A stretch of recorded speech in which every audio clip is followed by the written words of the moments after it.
Assalamualaikum warahmatullahi wabarakatuh.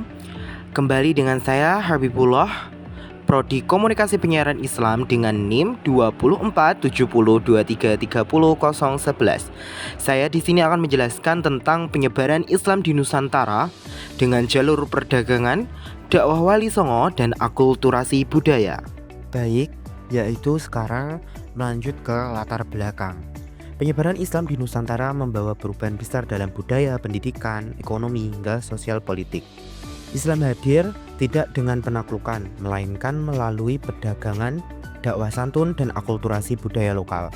Proses panjang ini membentuk identitas keislaman khas Nusantara yang moderat dan berakar kuat di tengah-tengah keragaman budaya. Rumusan masalah. 1. Bagaimana proses masuk dan penyebaran Islam di Nusantara? 2. Bagaimana peran jalur perdagangan, dakwah Wali Songo dan akulturasi budaya? Yang ketiga, siapa saja tokoh dan lembaga yang berperan penting? Yang keempat, apa pengaruh sosial budaya serta tantangan dalam proses penyebaran Islam di Nusantara? Proses masuk Islam di Nusantara. Islam pertama kali masuk melalui jalur perdagangan antara penduduk Nusantara dengan pedagang Muslim dan Arab, Persia dan India. Hubungan dagang mempererat interaksi budaya dan agama tanpa kekerasan.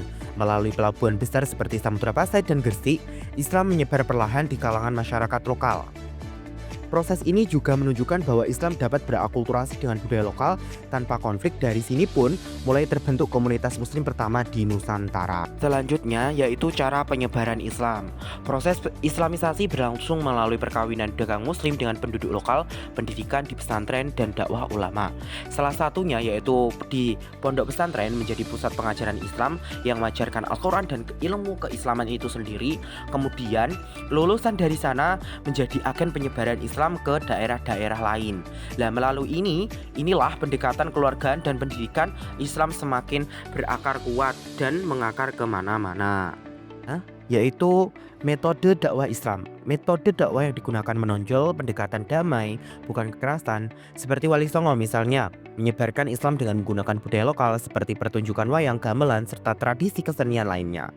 Dakwah berbasis budaya inilah menjadi Islam terlihat ramah dan tidak mengancam adat lokal. Seperti Sunan Kalijaga, yaitu berhasil menggunakan media seni untuk menyampaikan nilai-nilai tauhid dan keislaman kepada masyarakat lokal. Selanjutnya yaitu peran jalur perdagangan. Jalur perdagangan menjadi sarana efektif penyebaran Islam karena pelabuhan Nusantara menjadi pusat pertemuan pedagang muslim dan lokal. Para pedagang tidak hanya berpedagang barang tetapi juga menyebarkan ajaran Islam dengan membangun komunitas muslim baru yang berdampingan dengan masyarakat lokal. Pengaruh Islam yang secara cepat ini meluas ke pedalaman melalui jalur sungai dan pasar-pasar lokal hingga akhirnya Islam terkenal. Songo dan akulturasi. Wali Songo memanfaatkan pendekatan budaya untuk berdakwah seperti Sunan Kalijaga yang menggunakan wayang kulit. Islamisasi ini memperkenalkan nilai-nilai Islam dalam tradisi lokal. Wali Songo juga menggunakan gamelan, seni rupa, dan tradisi rakyat untuk memudahkan masyarakat memahami ajaran Islam. Konsep ini memperlihatkan Islam Nusantara itu sebagai bentuk dakwah yang kreatif yang relevan dengan kondisi sosial budaya setempat. Slide selanjutnya yaitu tokoh dan lembaga penyebaran. Tokoh penting seperti Sultan Martin Al-Saleh, Sultan Agung dari Mataram, ini berperan mempercepat penyebaran Islam. Selain itu, lembaga pendidikan Islam seperti pondok pesantren menjadi pusat dakwah dan pengajaran agama, memperkuat identitas keislaman di berbagai wilayah Nusantara. Tokoh-tokoh ini salah satunya yaitu mengembangkan hubungan diplomatik dan memperkenalkan nilai Islam di Nusantara dan mendukung adanya islamisasi secara damai. Slide selanjutnya yaitu pengaruh sosial budaya. Islam memberi pengaruh besar dalam sastra, seni, arsitektur, serta membangun sistem sosial egaliter. Tradisi ini seperti Maulid Nabi, Selamatan, dan membangun masjid bergaya lokal memperlihatkan keharmonisasian antara ajaran Islam dan budaya Nusantara dan memperkaya identitas bangsa Indonesia itu sendiri. Salah satunya hikayat atau puisi sufistik ini menegaskan bahwasanya di Nusantara agama Islam itu diterima secara damai. Tantangan penyebaran Islam. Tantangan penyebaran Islam di Nusantara antara lain adalah pengaruh kuat Hindu-Buddha, kesulitan bangsa, serta perlawanan dari pemimpin lokal.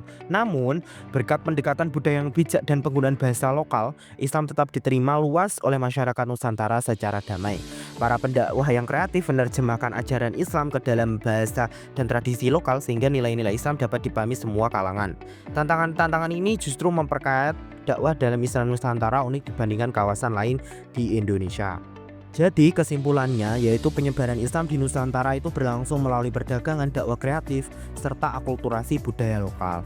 Proses ini membentuk identitas Nusantara yang toleran, moderat, dan berakar kuat dalam budaya masyarakat. Selain itu hadir tanpa menghancurkan tradisi melainkan memperkaya budaya bangsa. Jadi agama Islam di Nusantara itu diterima secara damai oleh masyarakat lokal karena apa? Para pendahulu ataupun penyebarnya itu menggunakan pendekatan yang sangat relevan ataupun dengan suasana di daerahnya. Para